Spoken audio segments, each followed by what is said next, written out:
2023 খ্রিস্টাব্দের 7 অক্টোবর ফিলিস্তিনের সশস্ত্র গোষ্ঠী হামাস ইসরায়েলে আকস্মিক হামলা চালায়, যার ফলে শুরু হয় গাজা যুদ্ধ। সে সময়ে ফিলিস্তিনের গাজা অঞ্চলের ওপর ছিল হামাসের একক কর্তৃত্ব, কিন্তু গাজা যুদ্ধে হামাসের জনবলের অত্যধিক ক্ষয়ক্ষতির কারণে এ কর্তৃত্ব ব্যাপকভাবে হ্রাস পেয়েছে। সে সাথে গাজার অধিকাংশ এলাকা পরিণত হয়েছে ধ্বংসস্তূপে। মার্কিন রাষ্ট্রপতি ডোনাল্ড ট্রাম্প গাজায় হামাসের কর্তৃত্ব সম্পূর্ণ বিলোপ করে অঞ্চলটি পুনর্গঠনের পরিকল্পনা করেছেন।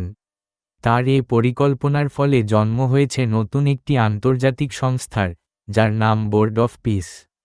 অনেকেই আশঙ্কা করছেন, নতুন এ সংস্থা জাতিসংঘের প্রতিদ্বন্দ্বী হয়ে উঠতে পারে। আসুন জেনে নিই, এই বোর্ড অফ পিস আসলে কি।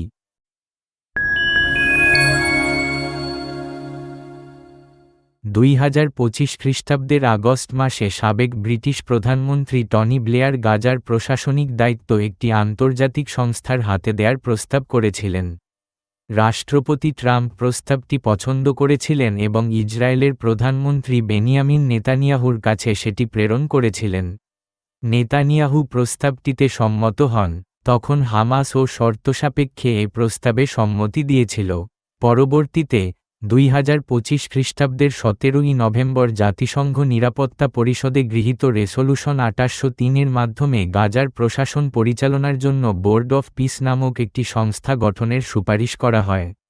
রেসোলুশনে আরও বলা হয়, এই সংস্থার প্রধান উদ্দেশ্য হবে গাজার প্রশাসন পরিচালনা ও পুনর্গঠন। পুনর্গঠনের পাশাপাশি এ বোর্ড গাজায় একটি আন্তর্জাতিক শান্তিরক্ষী বাহিনী মোতায়েন ও ব্যবস্থাপনার কাজ করবে। এই শান্তিরক্ষী বাহিনীর মূল কাজ হবে হামাসকে নিরস্ত্র করা। 2026 খ্রিস্টাব্দের 14 জানুয়ারি বিশ্ব অর্থনৈতিক ফোরামের শীর্ষ সম্মেলন চলাকালে রাষ্ট্রপতি ট্রাম্প বোর্ড অফ পিস প্রতিষ্ঠার কথা জানান এবং বলেন, নতুন এই সংস্থার সদস্য দেশের নাম দ্রুতই ঘোষণা করা হবে। তিনি তখনই আভাস দিয়েছিলেন যে বোর্ড অফ পিসের কার্যাবলী শুধুমাত্র গাজার মধ্যে সীমাবদ্ধ থাকবে না, এর কর্মকাণ্ড হবে বৈশ্বিক। বোর্ড অফ পিস প্রতিষ্ঠার ঘোষণা দেওয়ার পরপর ডোনাল্ড ট্রাম্প মোট 60টি রাষ্ট্রকে সংস্থাটির প্রতিষ্ঠাকালীন সদস্য হিসেবে যোগদানের আমন্ত্রণ জানিয়েছিলেন। সংস্থাটির চার্টার তথা গঠনতন্ত্র অনুযায়ী এর সদস্য হবে দুই ধরনের, স্থায়ী ও অস্থায়ী। বোর্ডের স্থায়ী সদস্য হতে হলে একটি দেশকে এককালীন 100 কোটি মার্কিন ডলার প্রদান করতে হবে। অন্যদিকে অস্থায়ী সদস্যদের প্রতি 3 বছর পর পর সদস্যপদ নবায়ন করতে হবে। সদস্যপদ নবায়নের ক্ষমতা একচ্ছত্রভাবে সংস্থাটির চেয়ারম্যানের অধীনে রাখা হয়েছে।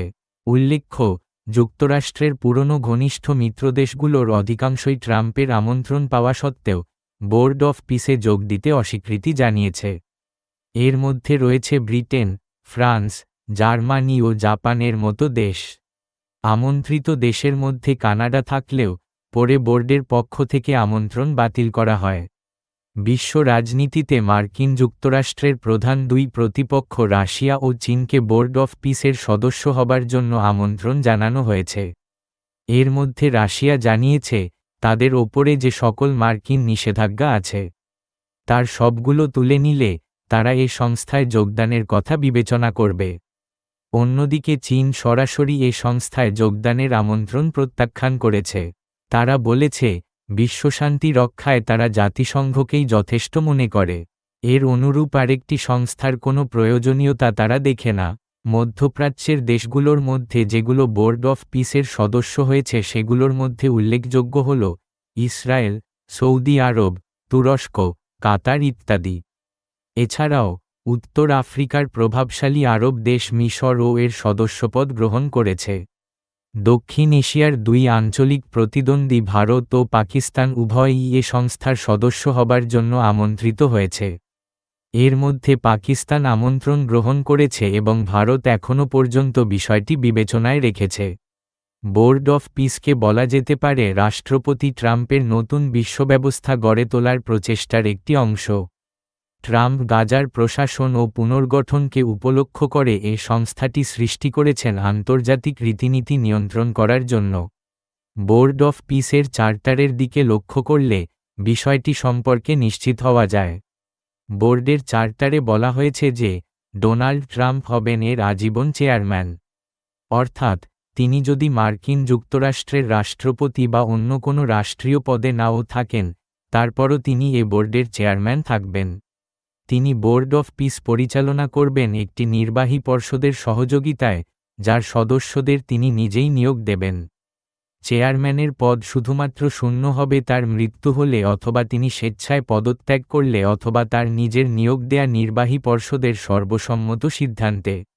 ট্রাম্পের পর কে চেয়ারম্যান হবেন, সে সিদ্ধান্ত গ্রহণের ক্ষমতাও তিনি নিজের হাতে রেখেছেন। চার্টারে আরও আছে যে, বোর্ডের সদস্য কোন কোন দেশ হবে, তা এককভাবে চেয়ারম্যানই ঠিক করবেন।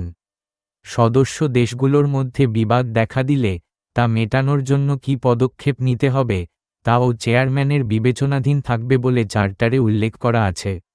কোন সদস্য দেশের পদ স্থগিত রাখা হবে, এমনকি কোন দেশকে সংস্থাটি থেকে বহিষ্কার করা হবে, সেটি সিদ্ধান্ত নেবার ক্ষমতাও চেয়ারম্যানের হাতে ন্যস্ত। বোর্ডের চার্টারে সংশোধনী আনতে হলে বা নতুন কোনো রেসোলুশন গ্রহণ করতে হলে, সদস্য দেশগুলোর ভোটাভুটির পর চেয়ারম্যানের সম্মতির প্রয়োজন হবে, সেরকম বিধানও আছে। আবার চার্টারের বিধানগুলো ব্যাখ্যা করার এখতিয়ারও তার হাতে। ট্রাম্প বোর্ড অফ পিস পরিচালনা করবেন একটি নির্বাহী পর্ষদের সহযোগিতায়, তা আগেই বলা হয়েছে। নির্বাহী পর্ষদের সদস্য নিয়োগে সদস্য দেশগুলোর মতামত দেওয়ার কোনো এখতিয়ার নেই। বর্তমান নির্বাহী পর্ষদে যারা আছেন, তারা সবাই ট্রাম্পের দ্বারা নিযুক্ত এবং তার একান্ত ঘনিষ্ঠ। নির্বাহী পর্ষদের সদস্য সংখ্যা 8 জন, যাদের মধ্যে আছেন ট্রাম্পের পররাষ্ট্রমন্ত্রী মার্কো রুবিও, মধ্যপ্রাচ্য বিষয়ক বিশেষ দূত স্টিভ উইটকফ এবং জামাতা জ্যারেড কুশনার। বোর্ড অফ পিসের চার্টার এর চেয়ারম্যানকে বিভিন্ন প্রকার কার্য পরিচালনার জন্য নির্বাহী পর্ষদের পাশাপাশি অন্যান্য পর্ষদ গঠনের ক্ষমতা দিয়েছে। এখনও পর্যন্ত এ ধরনের একটি মাত্র পর্ষদ গঠন করা হয়েছে, যার নাম গাজা পরিচালনা পর্ষদ। এ পরিচালনা পর্ষদের কাজ হল ফিলিস্তিনের স্থানীয় টেকনোক্র্যাট তথা বিশেষজ্ঞদের নিয়ে গঠিত national committee for the administration of গাজার সকল কার্যাবলী তত্ত্বাবধান করা। এছাড়া হামাসকে নিরস্ত্র করার লক্ষ্যে গাজায় যে আন্তর্জাতিক শান্তিরক্ষী বাহিনী মোতায়েন করা হবে, গাজা পরিচালনা পর্ষদ সেটির ব্যবস্থাপনার কাজ করবে বলে ঘোষিত হয়েছে। ট্রাম্পের পরিকল্পনা অনুযায়ী এ বাহিনী গঠিত হবে প্রধানত মুসলিম সংখ্যাগরিষ্ঠ দেশসমূহের সেনা সদস্যদের নিয়ে। বোর্ড অফ পিসের সদর দপ্তর স্থাপিত হয়েছে মার্কিন যুক্তরাষ্ট্রের রাজধানী ওয়াশিংটন ডিসির পিস ইনস্টিটিউটে। এর একমাত্র দাপ্তরিক ভাষা হল ইংরেজি।